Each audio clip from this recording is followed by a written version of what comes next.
Shit naman. Lance hissed while looking at the mirror. Kung hindi lang irritable ang mukha niya, baka pinagtawanan ko na siya. Kalalaking tao, executive na naturingan. Tapos simpleng necktie lang, hindi niya pa maayos mag-isa. Tinitingnan niya ako, tapos susubukan na naman niyang ibuhol yung necktie. Tapos titingin na naman siya sa akin. I rolled my eyes at pinagpatuloy ang pagtutupi ng kumot sa kama. If I knew, gusto lang niyang tulungan ko siyang isuot yung necktie niya. Neck niya. Bahala siya dyan mag-isa. Micaela, tawag niya. Nilingon ko siya sa kapinagtaasan ng kilay. Hanggang ngayon, nakahang pa rin ang necktie niya at hindi pa rin naaayos. Nagpout sila sa akin pero pinamewangan ko lang siya. Oh, tanong ko. Napataas naman ang kilay niya bago humarap sa salamin ulit at bumuntong hininga. Wag mo na akong hintayin mamayang gabi. May meeting kami sa mga Swedish investors over dinner. Baka gabihin ako. Okay lang, hindi naman kita hinihintay eh. Kahit umagahin ka pa, ayos lang. Kung gusto mo mag-hotel ka na lang kung gabi na talaga kayong matatapos. He looked at me wide-eyed. Bumuka ang bibig niya na parang may gustong sabihin. Then he clenched his jaw and slammed his fist. Buisit na necktie ito. Sigaw niya at binalibag pa sarang pinto. Ano problema nun ha? Sinundan ko na lang siya sa ibaba. Nakakunot talagang noon niya pero nung lumapit yung mga bata sa kanya ay nagbagong ekspresyon ng mukha niya. Mommy, can we play outside? Can we? Can we? Excited na tanong ni Amela sa akin. Tumangon naman ako. Hinila na niya si Carlo palabas at pumunta sila sa garden. Problema mo kuya, samba ko lang mukha mo ah. Puna ni Helga sa kapatid niya. Inabutan niya ito ng kape pero hindi tinanggap ni Lance. Inabot na lang niya kay Helga yung necktie. Suot mo nga. Utos niya sa kapatid.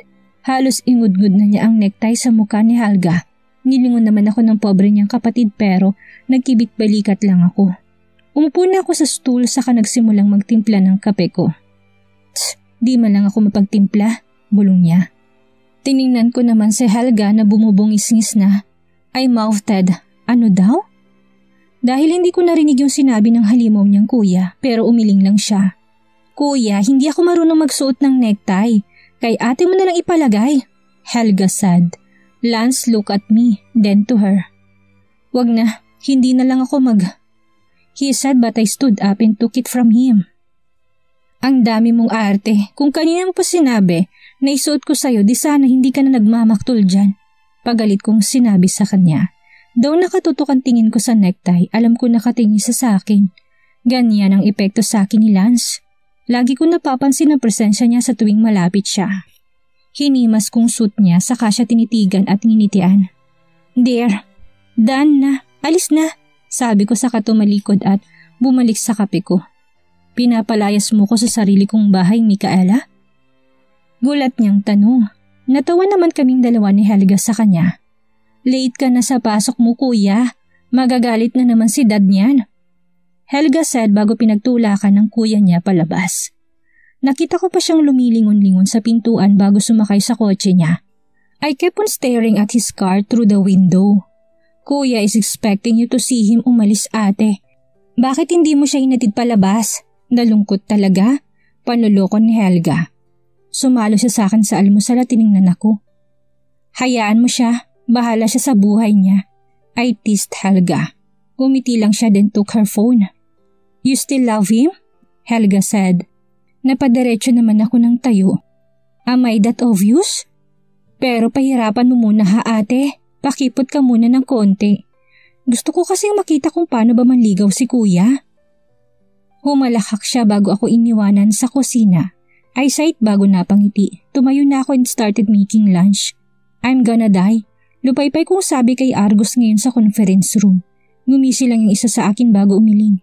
Bakit naman ha? Hindi pa kayo bate? He asked. Bate? Ano to, away bata lang? Si Argus talaga, walang kwentang kausap. Kung hindi pa ako nagpapakit sa kanya, hindi niya pa ako tutulungan sa necktie ko. Can you believe that dude? Noon nga pagkagising ko, ready na yung susuotin ko sa trabaho. Even my breakfast. Tapos ihahatid niya ako sa kotse and wave me goodbye. Pero ngayon, sinabunutan ko sarili ko and look at my friend. Tumayo na ako at nagpalakad-lakad sa kwarto. At eto pa, wala na siyang pakialam kahit gabihin ako. Paano kung mambabae ako? Paano na lang kung maaksidente ako? Micaela doesn't care about me anymore. Frustrated ko nang sabi. Argus just kept on laughing his ass off na hindi ko na napigilang batuhin siya ng paperweight. Hey, easy there. Baka magasgasan yung mukha ko, he countered. I glared at him. What should I do? Micaela, she's not the same. Nagbago na siya, I told him. Sumeryoso siya. Pain really changes a person, Lance. Learn to accept that, okay? Argus tapped my shoulder saka tumingin sa bintana. Ligawan mo siya, he said after a moment. Napatanga naman ako sa sinabi niya and then I laughed. Liligawan ko yung asawa ko? That is ridiculous. Who in their right mind would still court their wife? Oh, she's no longer your wife, Lance, remember? You made her sign your annulment papers. Hindi ko naman inisikaso yun. Right after she went out nung pinirmahan niya yun ay agad kong pinunit yung papel. I defended. Argus looked at me weirdly. Do you love her? He asked me. Yes, I do. So much. Sagot ko naman. Argus nodded his head pagkatapos ay hinarap ako. Then, ligawan mo siya, Lance. Huwag kang magpakain sa pride mo for the second time. Basta bigyan mo siya ng assurance na kailangan niya, bro. Pagkatapos ng lahat ng pinagdaanan niya, may karapatan siyang maramdaman na mahal mo siya. Hindi naman pwedeng habang buhay mo siyang dinadaan sa pagiging possessive mo. Hindi rin pwedeng palagi mo siyang binibigla. Learn how to unman yourself for the woman you love, Lance. Mahaba-habang paliwanag niya. I kept silent. Hindi sa ayaw ko siyang ligawan, lagi ko siyang nililigawan sa bawat oras ng aking buhay. Pinikit ko ang aking mga mata at naisip ko lang ang mga bulaklak, chocolate at balloons ay kinikilabutan na ako. Noong ang hinarana ko siya, sobrang panghihiya ng binigay sa akin ng pamilya ko but I didn't care dahil nga gusto ko siyang ngumiti. But the thing is, the real deal is, hindi ako marunong manligaw. Pabulong ko sinabi kay Argus. Nanlaki naman ang mga mata niya bago bumunghalit ng tawa. Yan na nga ba yung sinasabi ko eh. Gabi na ako nakauwi sa bahay because of the planning that Argus and I did.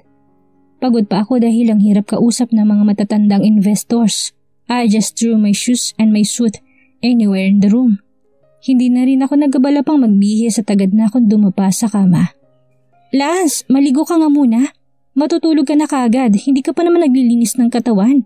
Micaela shouted. Nagmulat naman ako at nakita ko siyang nakatayo sa may pintuan at may hawak na libro. Was she waiting for me? Bukas na lang, Mika. Pagod na ako. I murmured and buried my face on the pillow. Naramdaman ko namang hinila niyang pa ako hanggang sa wala na akong nagawa kung hindi ang tumayo. Micaela naman, protesta ko. Pero hindi niya ako pinakinggan. Kumuha lang siya ng isang unan at kumot bago ako pinagtulakan palabas ng kwarto namin. Ayoko matulog na may katabing mabaho. Hala, layas! Sigaw niya bago binagsak ang pintuan. I love you! I shouted when the door slammed on my face. Bahagya pa ako napatras dahil sa lakas ng pagkakabagsak niya. Che! I laughed when I heard her. Shit, napalayas ako sa sarili kong kwarto. Malamig na naman yung gabi ko niyan. Pababa na ako at damiretso na sa sofa nang bumukas ulit yung pintuan ng kwarto. Hindi ka talaga maliligo? She narrowed her eyes at me. Tinaas ko na lang kamay ko at bumalik sa kwarto namin para gawin ang gusto niya. After I took a bath, nakita ko naman siyang tulog na. Iniwan pa niyang libro sa may dibdib niya at ang lampshade na nakasinde. I took the book and turned off the lights bago siya niyakap at pumikit. I love you, Mika. I said before, I dove into my dreams. Bukas, liligawan na talaga kita. Bahala na kung hindi ako marunong. Basta para sa'yo, no one will go in between the two of us now. Kutabato, papayag naman kaya siya?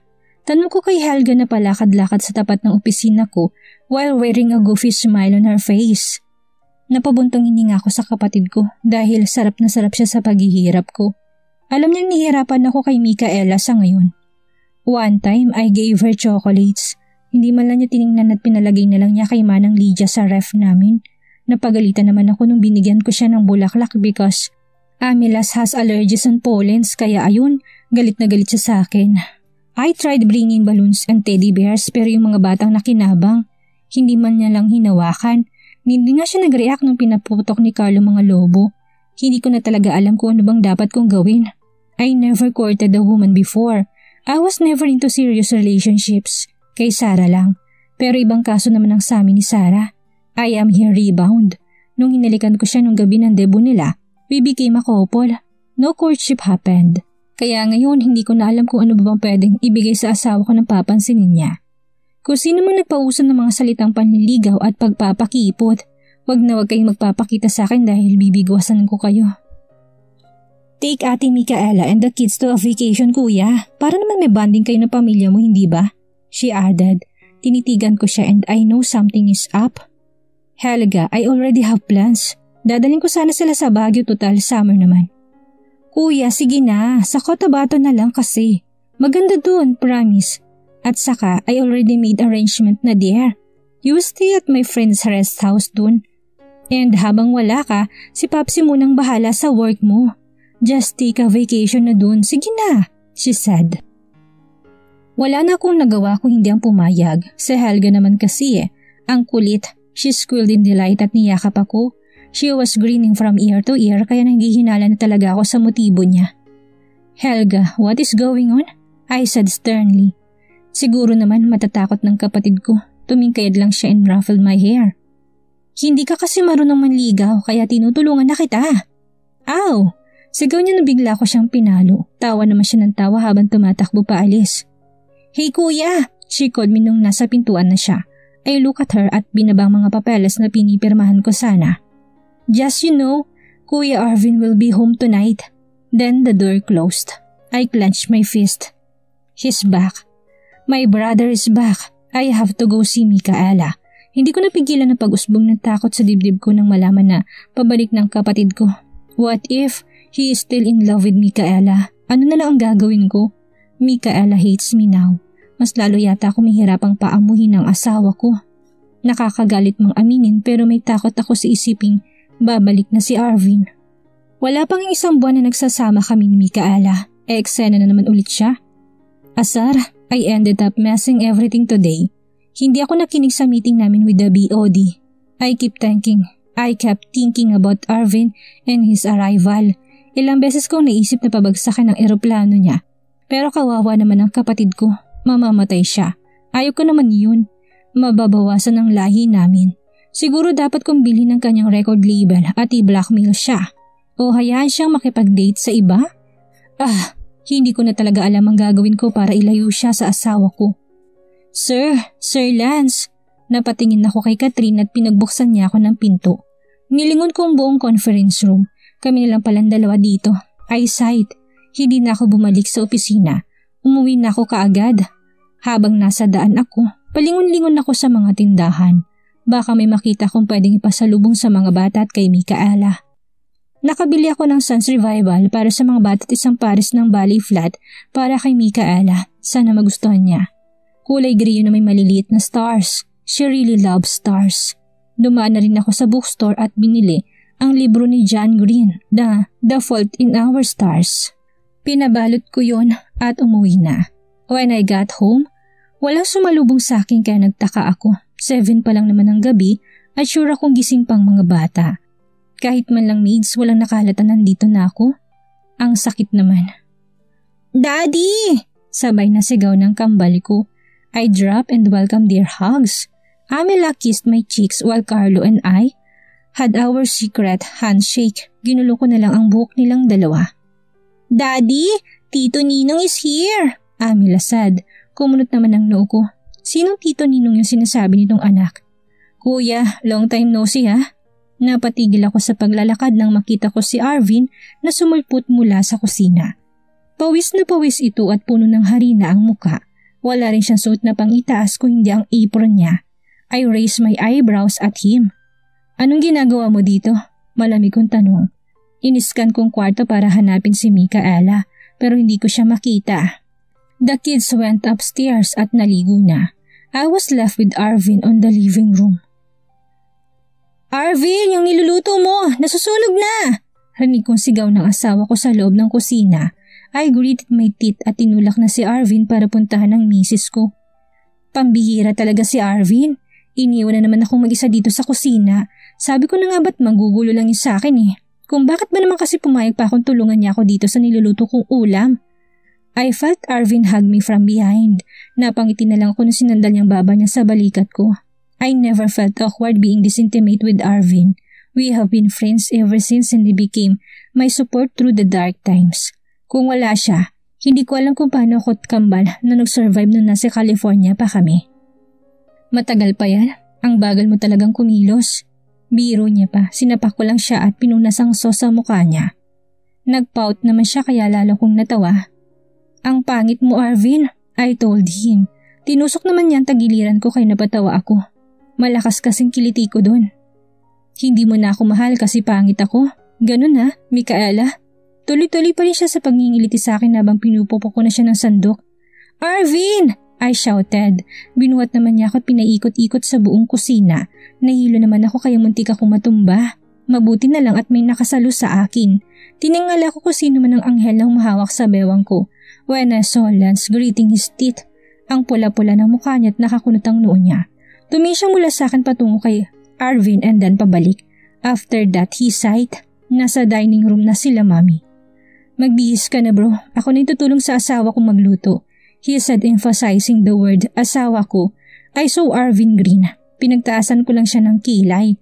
Lumapit siya sa akin and kiss my cheeks.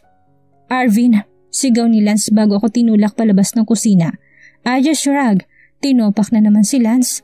Ay naku. Pinagpatuloy ko ng paghalo ng spaghetti sauce nang hinawakan ni Lance ang braso ko at pinaikot-ikot ako. Sinandal niya ako sa lababo and pressed my body into mine. Automatic kong bumilis ang tibok ng puso ko sa lapit niya sa akin pero pinigil kong mahalata. Benta Court, nag-enjoy ka naman sa reunion ng kapatid ko ha? He said darkly. Tumaas naman ang kilay ko sa sinabi niya. Si Arvin bang dahilan kung bakit siya nagkakaganyan? Wala namang ginagawang masama yung kapatid niya.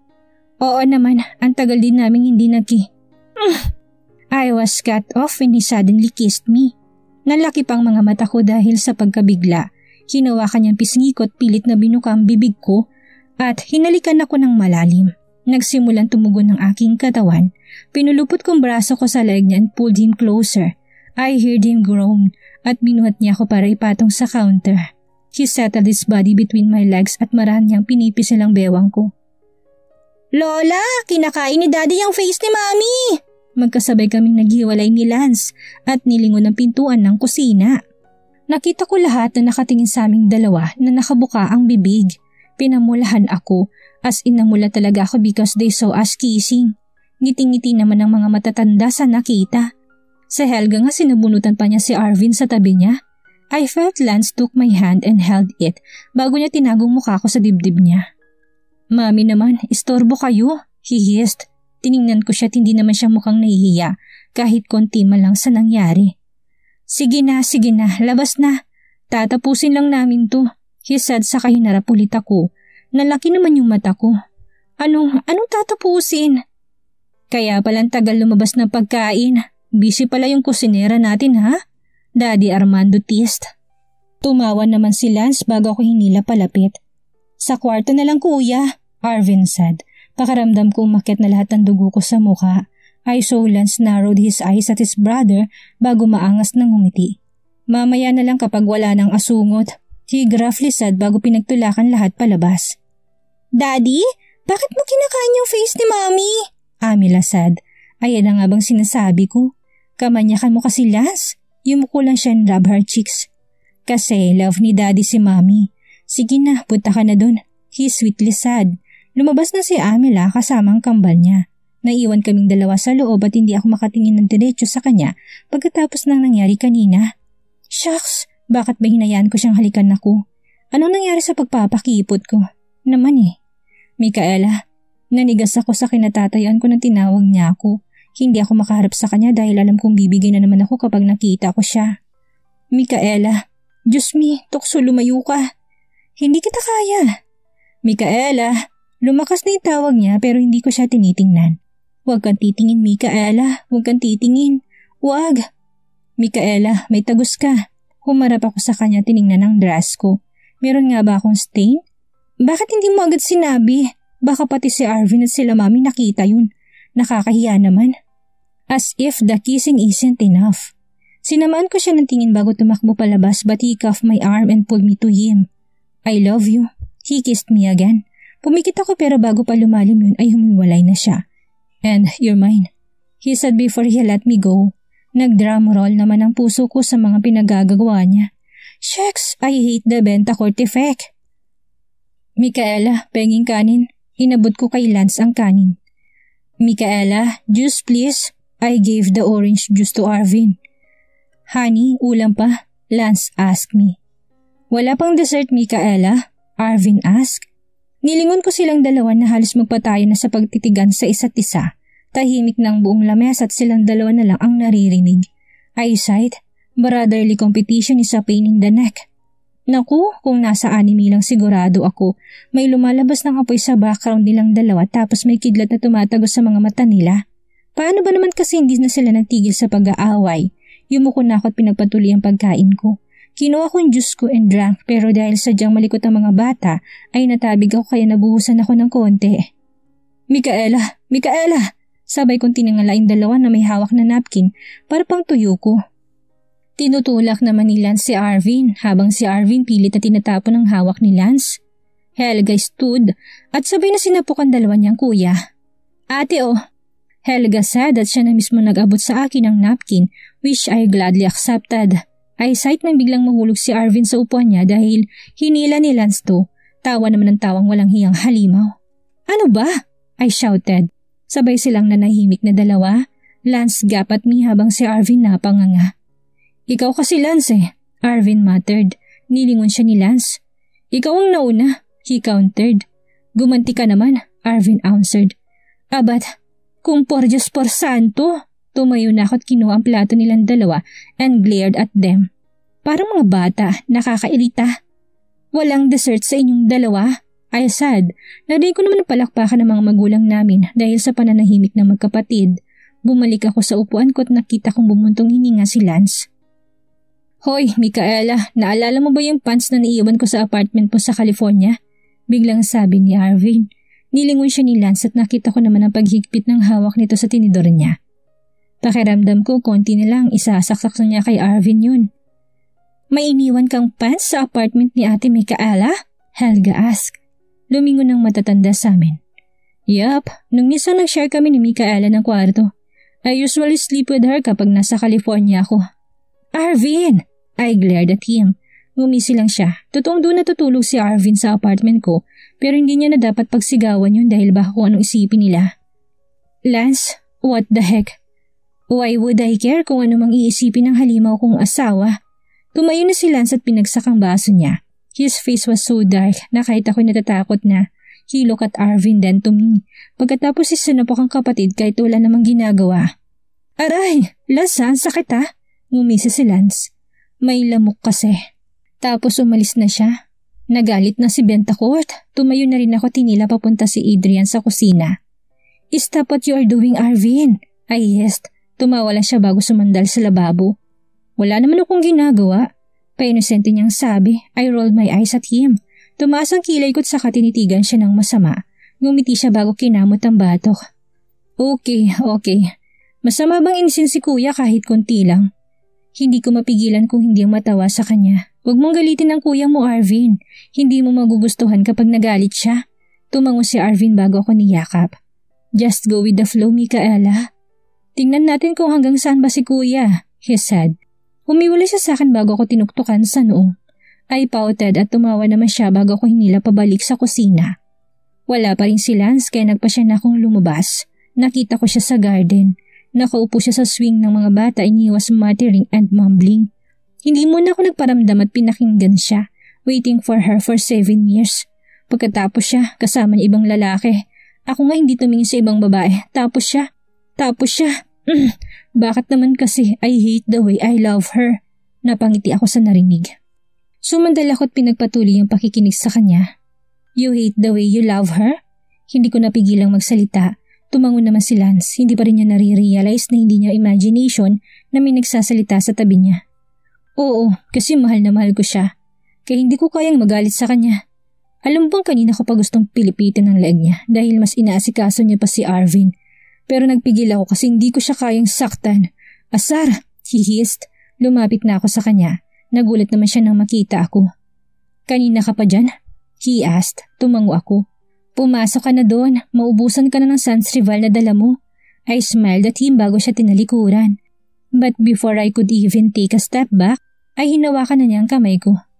Dito ka muna, he pleaded. Tumango na lang ako, tinabihan siya sa swing. He kept on swaying it back and forth. At patuloy siya sa pagbubuntong hininga. How was it? He asked me. Tumingin ako sa kanya. Nakatingala lang siya sa mga stars. What? Your life back in California, how was it? He asked me. I sighed. It was hard, pero Arvin and Pat were there for me. I gave birth without anesthesia dahil hindi ko kayang bayaran. I have to work 2 months after giving birth dahil hindi naman pwedeng habang buhay akong maasa sa mga kaibigan ko. Isa pa, I have to be strong dahil sa akin nakadependeng mga bata. But I learned a lot. Wala akong pinagsisisihan. I look at Lance and he was just looking at me. Ginitian ko siya. Sorry, he said after a moment. Hindi mo naman kailangan. I was an asshole for letting someone like you go. And I hate myself every minute of my life kapag naalala ko lahat ng ginawa ko sa'yo. Yumuko siya. His voice was full of guilt. Lance, alam ko namang hindi mo pa ako kayang patawarin. Alam ko rin na kaya ka lang nandito sa bahay dahil sa mga bata. Alam kong labag sa loob mo lahat ng ito. But trust me, Micaela.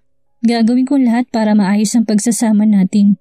Hindi dahil sa mga bata, hindi dahil sa pamilya natin. Pero dahil mahal na mahal kita at gusto kong gumising at matulog araw-araw na kasama ka sa tabi ko. Tumayo na siya and kissed my forehead bago ako iniwan. I breathed hard. Mahal ko pa si Lance, but there is one thing lost. May isang bagay na nawawala at hindi niya pa naibabalik. And it is trust. Micaela, I look up and saw Arvin. He sat beside me at tinakbayan ako. Ang bilis ng ikot ng mundo, no? Yung dating nagmamakaawang mahalin, siya na ngayon yung sinusuyo. Yung dating nagdadamot, siya na ngayon yung humihingi. Arvin said. Nilingon ko siya. Ngumiti siya sa akin at tinapik ang ulo ko. Sinubukan kong ngumiti pabalik pero parang kidlat ang mga sinabi niya sa akin. Ngayon ang tanong ko sa iyo, Micaela. Ngayon ikaw nang nasa pwesto ni Lance noon, gagawin mo din bang ginawa niya? Sasaktan mo ba siya nang hindi mo siya binibigyan ng pagkakataon? Tanong sa akin ni Arvin. Tiningnan ko siya bago umiling. Hindi yun ganun kadali, Arvin. Of all people, ikaw dapat ang nakakaalam kung gaano kasakit ang nangyari sa akin. Ikaw lang bang nasaktan? Ikaw lang bang nahirapan sa loob ng 7 taon, Micaela? Ikaw lang bang nagsisisi? Ikaw lang bang umiyak gabi-gabi? Ikaw lang ba, Micaela? He cut me off. Napalunok ako. I hate Arvin when he talks with sense. I hate the way he makes me think about my decisions twice.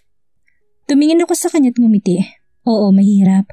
Nakakatakot ng sumagal ulit dahil baka matalo ka lang. It is very difficult to be hurt again for the same reason. Pero hindi mo ba nakikita, Mika? Kung ikaw takot, si Lance determinado. He is very willing to do everything for you to trust him again. Natatakot rin siya, Micaela. Natatakot din siyang magkamali ulit but he is willing to take the risk. He wanted to be with you, kaya sumusugal din siya. Ikaw, kailan ka tataya ulit? I bit my lips. He patted my head bago kong initian. I hate you. Bulong ko sa kanya habang nakangiti. He smiled bago ko iniwan sa swing. I kept on swaying back and forth. Pinapakaramdaman kong hangin sa balat ko as I replay Arvin's words. Taking risk is very hard, lalo na kung nasaktan ka na noon. I can't trust Lance again. Hindi muna sa ngayon. Masyado pang presko lahat ng pinagdaanan ko sa kamay niya noon. Kapag tinitingnan ko siya, naalala ko muntikan ng pagkawala ng kambal sa sinapupunan ko. Naalala kong pagpipilit niyang pirmahan kong annulment papers. Naalala ko lahat ng sakit ng si Sarang pinili niya at hindi ako. Natatakot na ako. I can't afford to take this battle again. Gusto ko ng pagbigyan sila sa pagkakataon na hinihingi niya pero hindi ko makaya. Palagi naglalaro sa isip ko mga what if. What if saktan niya ako ulit? What if iwan niya ako ulit? What if? What if? Hindi ko alam kung may matitira pa ba sa akin kung iwan niya ako sa pangalawang pagkakataon. Arvin is right. I should give my husband a chance. Pero hindi muna ngayon. Bibigyan ko siya ng pagkakataon balang araw. Kapag naghilom na lahat ng sugat, babalik ako sa mga bisig niya. Balang araw. Okay na ba? I asked Helga. Inayos na niya ang laylayan ng gown ko. Tonight is the annual charity ball of the Bentacourt Bermudez Corporations at dahil kaming dalawa ni Lance ang anak ng mga CEO ng kumpanya na yon, we are required to attend the party. Ate, papatayin ako ni Kuya sa suot mo niyan eh. Helga pouted. Ginitian ko na lang siya before I twirled. Ang kasuotan ko isang mermaid-style jet black gown. Meron itong mga bilog na nakapapakita ng aking balat sa kaliwang bahagi. Kitang-kitang katawan ko mula sa ibaba ng dibdib ko hanggang sa hita ko. Sweetheart naman ito kaya hindi nakalitaw ang dibdib ko. My hair was in a messy bun at light lang din ang pagkakakalagay nito. Wala namang masama sa suot ko I teased my sister-in-law. She rolled her eyes at me bago lumabas ng kwarto. Sinuot ko ng coat ko at bumaba na. Lance was on the phone. Nung pababa na ako kaya hindi niya ako napansin. Nakita ko mga bata at ang cute nilang dalawa na nakasuot ng coat at damit na may parehong disenyo. Ipapakalala rin pala silang dalawa ngayon. Inayos kong tie ni Carlo bago sila hinalikan sa pisngi. I looked next to Amela and fixed her natural course na namana niya sa akin. Hinila na nilakot nila sa harap ng ama nila. Oh my, sana may camera ako ngayon. Silang sa nakabukang bibig at dilat ng mga mata. Hindi ko mapigilan tumawa na makita kong itsura niya habang tinititigan ako. Micaela, I laugh harder. The great Lance Bentacourt is speechless. I rolled my eyes at him at inakay ng mga bata sa sasakyan. Narinig ko naman siyang nagpaalam sa kausap niya sa telepono bago kami sinundan. I tucked the kids at the backside bago ko pumunta sa passenger seat. Pasakay na sana ako when I noticed a gift wrap on the seat. Kinuha ko ito tiningnan. Kinuha kong card na nakadikit doon na tiningnan. Micaela, I hope you will like this. I know you really love stars. Forever in love with you, Ella. I look at Lance. May binibigay muna siyang bilin sa mga katulong. Oh well, sa akin naman nakapangalan kaya bubuksan ko na lang. I saw a book in a pair of ballet flats mula sa loob. Napangiti ako. Hanggang ngayon naalala pa rin niya na mahilig ako sa mga bituin at alam niyang size ng paa ko. Micaela, ready na kayo? He asked me. Inayos pa niyang cufflinks niya nang hinarap ko siya. Napatigil siya sa paglalakad na makita niyang hawak ang regalo. Alanganin siyang ngumiti sa akin. Salamat for the shoes and the book. I told him bago ako sumakay sa kotse niya. Mabilis siya sumunod. Nilagay muna niya ang seatbelt ko bago pinaandar ang kotse. Nagsisimula ng party na makarating kaming dalawa. My twins were the center of attraction the moment they entered the hall. Napangiti naman ako dahil tuwang-tuwa si Amela while Carlo was already sulking dahil ayaw na ayaw niya sa mga tao. I laughed at pumunta muna sa refreshments. I drank some juice there when Helga pulled me. Here, the last representative. She shouted at dinala ko sa gitna ng stage. Tinanggal na rin niya ang coat ko and the people gasped when they saw me. Nakita ko rin kumuyong ang panga ni Lance na pinagtitinginan ako ng mga lalaki. He walked to my direction pero hinarangan siya nila daddy at may sinabi. Bumukas ang spotlight at nakatutok sa aming 5. Tiningnan ko mga kasama ko and I was shocked to see my best friend. Eliza? Tawag ko sa kanya. Nilingon niya ako and smiled. She was breathtaking with her baby blue off-shouldered gown. Lumapit ako sa kanya and hugged her. Gentlemen, we now have arrived with one of the highlights of the night. Our 5 gorgeous ladies here will grant the lucky man who will top everyone with an exclusive dance and a dinner for 2. Prepared my Hanavas Hotel, the MC announced. Tiningnan ko si Eliza na nakakunutang noo. The show started. Nalaman ko na auction pala ang nangyayari. Yung pupusta ka ng pera tapos kapag may pumusta ng mas mataas pa sa'yo, siya ang panalo. I swallowed. Ayaw ko nang pinagpupustahan. 2 na lang kaming natira ni Eliza. The MC called me at hinila ko sa gitna ng stage. Our very own, the gorgeous Micaela Bentacourt, everybody. Micaela's a model for 5 years now, but aside from that, she is 25,000. Arvin cut the MC off. The people gasped dahil sa laki ng halaga ng unang bidder. Madalas kasi mula sa 10 to 15,000 lang. The MC was lost in speech. Ninitian ko si Arvin. If it is Arvin, I would spend dinner with ayos lang. Ayaw ko naman sa ibang matatandang lalaki na kukulitin lang ako. 30,000, an old man said. Napangiti si Arvin. I look at Lance na tamad na nakatingin sa akin. Hindi ba siya tataya? Hahayaan niya lang ba akong makadate ang kahit na sino? Ang pag-iisip nun ay nagpakulo ng aking dugo. Siguro hindi ako ganun kahalaga sa kanya para pagkagastusan niya. Oo nga naman, nagpapakahirap siya sa bawat sentimo na nakukuha ng kumpanya. Bakit naman niya sasayangin sa akin yun? 40,000, Arvin said again. The old man laughed hard bago tinasang numero niya. 60,000, he proudly said. Napangangan na ako. Okay, this is going to be over the top. Sino matinong tao magbabayad ng 60,000 para sa isang dinner lang? 70,000, Arvin countered. Niluwagan na niyang necktie niya. God, he was so gorgeous. I tried blinking my tears na nilingon ko si Lance na may kabulungang babae na kaitim din, but she's not a guest for sure. Mukhang uniform ang suit niya. Tumangutang ang babae sa sinabi ni Lance habang tawa naman ang tawang asawa ko. 80,000 plus my car, the old man said. Kumulo ng dugo ko, do they really think that I am playing? Kung wala lang ako sa ilalim ng spotlight, baka sinugod ko ng matandang yon. On the second thought, baka mauna ko sugurin si Lance for obviously flirting while I am the verge of a mess. 150,000 plus my car too, Arvin said. Nagsitawanan ng mga taong pasimpleng kumindat si Arvin sa matanda. The old man shook his head. 175,000, he said and looked gruffy to Arvin. Napalunok naman ang kaibigan ko at namutla. He shook his head at tinasang kamay. Nagpalakpakan ng mga tao and the MC started counting down. I smiled at Arvin and mouthed my thank you. I was about to step down nang patakbong lumapit ang babaeng kausap ni Lance kanina. Pumunta siya sa direksyon ng MC at bumulong dito. Really? Sigaw ng MC. The girl nodded. Nagtaka naman ako. I hear someone clear this throat. 7 million, sabi ni Lance bago binigyan ng blowing kiss na halos mawalan ako ng malay. Shit, freaking Bentacourt.